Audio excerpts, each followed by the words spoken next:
நாட்டின் பிரதமர் மோடியையும் உள்துறை அமைச்சர் அமித்ஷாவையும் பதவி விலக கோரி ஆம் ஆத்மி கட்சியின் சார்பில் நடைபெற்றுக் கொண்டிருக்கிற இந்த கண்டன ஆர்ப்பாட்டத்திற்கு தலைமையேற்றிருக்கிற ஆம் ஆத்மி கட்சியினுடைய மாநில செயலாளர், எங்கள் பேரன்புக்கும் பெருமதிப்புக்கும் உரிய சகோதரர் வசீகரன் அவர்களே, கண்டன உரையாற்றிய இந்திய கம்யூனிஸ்ட் கட்சியினுடைய தேசிய குழு உறுப்பினர் தோழர் மருத்துவர் ரவீந்திரநாத் அவர்களே, உரையாற்ற இருக்கின்ற விடுதலை சிறுத்தைகள் கட்சியினுடைய துணை பொதுச் செயலாளர், திருப்போரூர் சட்டப்பேரவை உறுப்பினர், வரக்கூடிய தேர்தலிலும் சட்டப்பேரவை உறுப்பினராக முடிசூட இருக்கிற எனது ஆறுயிர் நண்பர் SS பாலாஜி அவர்களே, இந்த நிகழ்விலே பங்கேற்றிருக்கிற மறுமலர்ச்சி திராவிட முன்னேற்ற கழகத்தினுடைய மாவட்ட செயலாளரும் மாமன்ற உறுப்பினருமான வழக்கறிஞர் சைதை சுப்பிரமணியம் அவர்களே, மறுமலர்ச்சி திராவிட முன்னேற்ற கழகத்தினுடைய தணிக்கை குழு உறுப்பினர் வழக்கறிஞர் செந்தில் செல்வன் அவர்களே, இந்த நிகழ்விலே பங்கேற்றிருக்கிற ஆம் ஆத்மி கட்சியினுடைய நிர்வாகிகளே, தோழர்களே, அன்புடைய தாய்மார்களே, பெரியோர்களே, அனைவருக்கும் அன்பு வணக்கம். ஆம் ஆத்மி கட்சியின் சார்பில் இந்த நாட்டினுடைய பிரதமரையும் உள்துறை அமைச்சரையும் பதவி விலக கோரி நாங்கள் ஏன் கோருகிறோம் என்பதை தலைமை உரையாற்றிய வசீகரன் அவர்கள் இங்கே விளக்கமாக தொடக்கத்திலே எடுத்துரைத்தார்கள். அரவிந்த் கெஜ்ரிவால் இந்த நாட்டில் ஒரு சுயம்பாக உருவான ஒரு மகத்தான தலைவராக டெல்லி ஏகாதிபத்தியத்தினுடைய தர்பார் மண்டபத்திலே தன்னுடைய கட்சியை நிறுவி ஆட்சி அதிகாரத்திற்கு வந்து டெல்லி கோட்டையை பிடித்தது மட்டுமல்ல, அருகில் உள்ள மாநிலங்களிலேயும் அவருடைய செல்வாக்கு, அந்த இயக்கத்தினுடைய செல்வாக்கு பரவி பஞ்சநதி பாயக்கூடிய பாஞ்சாலத்தினுடைய ஆட்சியை கைப்பற்றி குஜராத்திலே சுமார் 10 விழுக்காடு வாக்குகளை பெறுகிற ஒரு கட்சியாக வளர்ந்து வடபுலத்திலே ஒரு செல்வாக்கு மிக்க அரசியல் கட்சியாக வளர்ந்த நேரத்தில் முதலமைச்சர் பொறுப்பில் இருந்த அரவிந்த் கெஜ்ரிவால் அவர்கள் மீது ஒரு பொய்யான குற்றச்சாட்டை, போலியான குற்றச்சாட்டை சுமத்தி கைது செய்து 6 திங்கள் சிறைச்சாலையிலே பூட்டியதற்கு பாரதிய ஜனதா கட்சி காரணம். வடபுலத்திலே வளர்ந்து வரக்கூடிய ஒரு தலைவராக ஊழல் கரைபடியாத ஒரு அரசை நடத்துகிறாரே, அவரை மக்கள் மன்றத்திலே ஊழல்வாதியாக சித்தரிக்க வேண்டும் என்பதற்காக மதுபான கொள்கை ஊழல் வழக்கு என்று சித்தரித்து அவரை கைது செய்தார்கள். அதற்கு முன்பு துணை முதல்வராக இந்த மணீஷ் சிசோடியா 2 ஆண்டு காலம் சிறையிலே வாடினார். அவருக்கு முன்பு சத்யேந்திர ஜெயின் அமைச்சராக இருந்தவர், அவரை கைது செய்து 2.5 ஆண்டு காலம் அவரும் சிறையிலே இருந்தார். ஆனால் 2 நாட்களுக்கு முன்பு டெல்லி நீதிமன்றம் அரவிந்த் கெஜ்ரிவால் அவர்கள் மீது, சிசோடியா மீது, சத்யேந்திர ஜெயின் மீது சுமத்தப்பட்ட குற்றச்சாட்டுகளுக்கு எந்த ஆதாரமும் இல்லை என்று சொல்லி அவர்கள் உட்பட 23 பேர்களை டெல்லி நீதிமன்றம் விடுதலை செய்திருக்கிறது. நீதி நிலைநாட்டப்பட்டிருக்கிறது. எனவேதான் இங்கே நம்முடைய வசீகரன் அவர்கள் தெரிவித்ததை போல இந்த குற்றச்சாட்டுகளை சுமத்தி 6 மாதம் சிறையில் இருந்தாரே அரவிந்த் கெஜ்ரிவால், என்ன செய்ய போகிறீர்கள்? அநீதி இழைக்கப்பட்டது மணீஷ் சிசோடியாவுக்கு, சத்யேந்திர ஜெயினுக்கு. இந்த அநீதியை எப்படி போக்க முடியும்? அவர்கள் ராஜினாமா செய்ய வேண்டும், நீங்கள் ஒப்புக்கொள்ள வேண்டும் என்று இங்கே வசீகரனும் நம்முடைய ரவீந்திரநாத் அவர்களும் சொன்னார்கள். ஒருபோதும் அவர்கள் ஒப்புக்கொள்ள மாட்டார்கள்.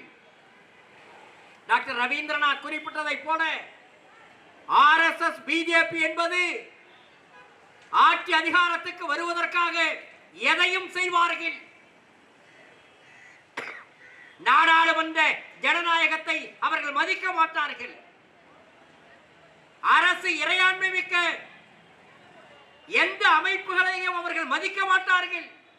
அமலாக்கத்துறையா அவர்களுடைய வேட்டை நாயாக கடந்த 5 ஆண்டு காலமாக செயல்பட்டுக் கொண்டிருக்கிறது.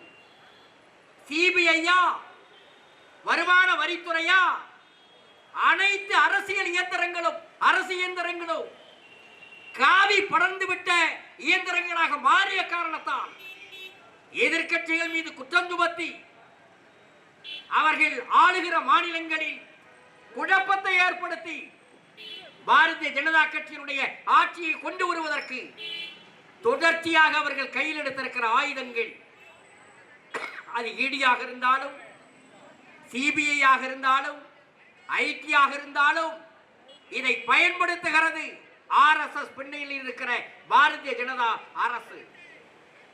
இது மட்டுமல்ல, டெல்லி ஊழல் வழக்கு மட்டுமல்ல, 2023ஆம் ஆண்டு சத்தீஸ்கர் மாநிலத்தினுடைய முதலமைச்சர் பூபேந்திர பகேல் காங்கிரஸ் கட்சியை சேர்ந்த அந்த ஆட்சியின் மீது 2000 கோடி ரூபாய் மதுபான கொள்கை ஊழல், அந்த வழக்கு உச்சநீதிமன்றத்துக்கு சென்ற நேரத்திலே உச்சநீதிமன்றம் அதை விசாரித்த நேரத்தில் அந்த வழக்கிலே தொடர்புடைய சத்தீஸ்கர் மாநிலத்தினுடைய அதிகாரிகள் 53 அதிகாரிகளை உச்சநீதிமன்றத்திலே விசாரணை நடந்த நேரத்தில் அமலாக்கத்துறையால் குற்றம் சுமத்தப்பட்ட காங்கிரஸ் அரசு, பாகேல் அரசு, அந்த அரசின் மீது வைக்கப்பட்ட குற்றச்சாட்டை உச்சநீதிமன்றம் விசாரித்த நேரத்திலே நீதிபதி கவுல் தலைமையிலான அமர்வு 53 அதிகாரிகள் சாட்சியம் அளித்த நேரத்திலே மத்திய அரசாங்கத்தினுடைய ஏஜென்சியாக இருக்கக்கூடிய அமலாக்கத்துறை இந்த அரசுக்கு எதிராக, சத்தீஸ்கர் மாநிலத்தை ஆட்சி நடத்திய காங்கிரஸ் அரசுக்கு எதிராக எங்களை சாட்சியம் சொல்லுமாறு அமலாக்கத்துறை மிரட்டிய காரணத்தால் நாங்கள் சாட்சியம் அளித்தோம். எங்களை மிரட்டியது, எனவே நாங்கள் சாட்சியம் அளித்தோம். அரசுக்கு எதிராக அளிக்கப்பட்ட சாட்சியத்தை வைத்துக் கொண்டு எங்கள் மீது வழக்கு தொடர்ந்து அந்த அரசு மீது ஊழல் வழக்கு சுமத்தி இருக்கிறார்கள் சொன்ன நேரத்திலே உச்சநீதிமன்றம் அமலாக்கத்துறை விசாரணையை ஏற்க முடியாது என்று மறுத்தது, கண்டனம் தெரிவித்தது. ஆனால் வெட்கம் கெட்டவர்கள் அதற்கு பிறகுதான் அரவிந்த் கெஜ்ரிவாலையும் கைது செய்தார்கள். எனவே அவர்களுக்கெல்லாம் வெட்கமோ மானமோ சூடோ சுரணையோ எதுவும் அந்த கூட்டத்துக்கு கிடையாது. அதை பற்றியெல்லாம் அவர்கள் கவலைப்பட மாட்டார்கள். ஆட்சி அதிகாரத்தை பிடிப்பதற்காக எதை வேண்டுமானாலும் செய்வார்கள். இந்திய உபகண்டத்திலே நாடாளுமன்றம் இருக்கிறது. அந்த நாடாளுமன்ற ஜனநாயகத்தையோ நாடாளுமன்றத்தையோ மதிக்கக்கூடியவர்கள் அல்ல பாரதிய ஜனதா கட்சி. அரசியல் சட்டத்தை மதிக்க மாட்டார்கள். அரசியல் சாசனத்துக்கு மரியாதை கொடுக்க மாட்டார்கள். அப்படிப்பட்ட ஒரு கூட்டத்தின் கையில் இந்த நாட்டினுடைய அதிகாரம் சிக்கி இருக்கிறது. சிறுபான்மை மக்களினுடைய உரிமைகளை பறிக்க வேண்டும். உத்தரப்பிரதேசத்திலே காட்டாட்சி தருவார் நடத்தி கொண்டிருக்கிறாரே யோகி ஆதித்யநாத், தினமும் அங்கே இஸ்லாமியர்கள் தாக்கப்படுகிறார்கள். ஒரிசாவில் விஜய் ஜனதாதள், நவீன் பட்நாயக் ஆட்சி, அந்த ஆட்சிக்கு பிறகு இன்றைக்கு ஆட்சிக்கு வந்திருக்கிற பாரதிய ஜனதா கட்சி ஆட்சிக்கு வந்த நேரத்திலே இருந்து கிறித்துவ மக்கள் மீது கொடூரமான தாக்குதல்கள் சத்தீஸ்கரில் எப்படி நடந்ததோ அதை போல ஒடிசா மாநிலத்திலே தொடர்ந்து கிறித்துவ மக்கள் தாக்கப்படுகிறார்கள். இந்தியா முழுவதும் சிறுபான்மை மக்களுக்கு அச்சம் ஏற்பட்டிருக்கிறது. வெறுப்புணர்ச்சியை தூவுகிறார்கள். இப்படிப்பட்ட அரசியல் நடத்தக்கூடிய இந்த பாரதிய ஜனதா கட்சி தமிழ்நாட்டிலே கால் ஊன்றுவதற்கு இங்கே எப்படி திருப்பரங்குன்ற மலை பிரச்சனையை கையில் எடுத்துக்கொண்டு தமிழ்நாட்டில் மதத்தை அடிப்படையாக வைத்து ஆன்மீக அரசியலை நடத்தி ஆட்சிக்கு வர வேண்டும் என்பதற்காக மக்களை பிளவுபடுத்துவதற்கு முயற்சி எடுக்கிறார்களோ அது வடபுலத்திலே வெற்றி பெற்ற காரணத்தால் இன்றைக்கு தமிழ்நாட்டிலே நுழைந்து அதிமுக என்கிற கட்சியை மிரட்டி கையிலே வைத்துக் கொண்டு ஆட்சி அதிகாரத்துக்கு வருவதற்கு பாரதிய ஜனதா கட்சி துடித்துக் கொண்டிருக்கிறது. மறந்துவிடக் கூடாது.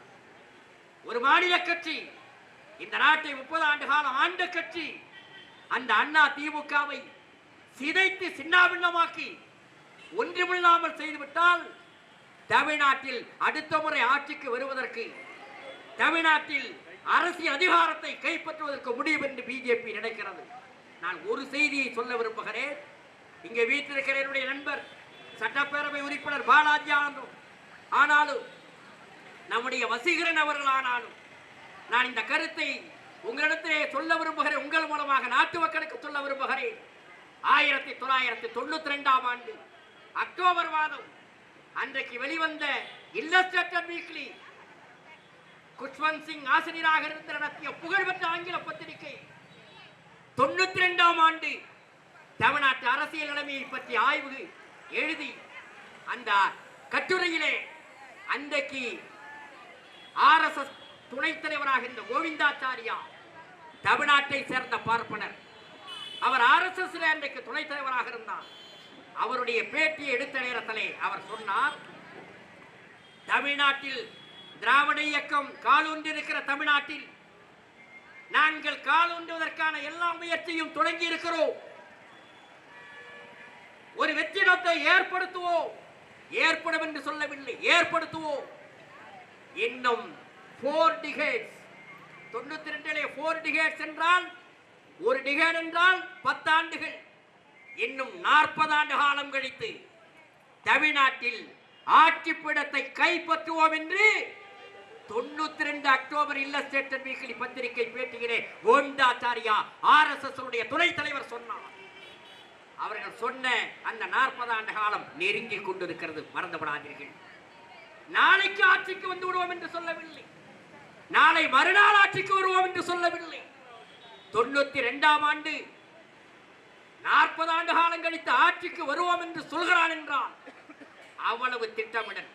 உலகத்திலேயே RSS போல ஒரு அமைப்பு ரீதியாக இயங்கக்கூடிய ஒரு இயக்கம், அது பயங்கரவாத இயக்கம், மத அடிப்படைவாத இயக்கம், மக்களை பிளவுபடுத்துகிற இயக்கம்.